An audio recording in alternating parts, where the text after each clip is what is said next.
mbokk mi laaj liggéeyal sëriñ Tuubaa mooy lan ak nan lañ koy defee ci jamono ji.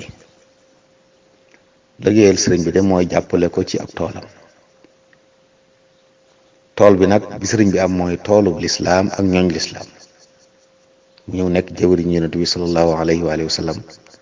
di liggéey ci tool bi ngir tool bi gën a jag gën a yaatu gën a leer gën a jëriñ nit ñi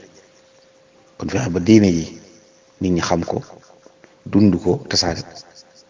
fexe ba ñu koy dund it ñu jàppale leen loolu mooy toolu sëriñ bi nekkoon kon ku jàpp ci diine ji fexe ba mu gën a leer tasaaroo nit ñi gën koo bëgg gën koo dund yaa ngi ci jàppale sëriñ bi ci yaa ngi ci xidma bi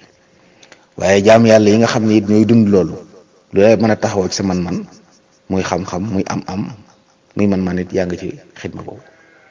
kon lépp lu baax lu ñuy def di ko def ngir diine taxaw wala ngir ñun diine gën a mën a taxaw loolu ci biir xidma lay dugg kon boo ci yéenee liggéeyal sëriñ bi mu nekk liggéeyal sëriñ bi ndax yaa ngi koy jàppale ci liggéeyam boo xam ne ak waaraam woom sa soo di ko bàyyi kon bëgg ko ci jàpp wallahu taala alam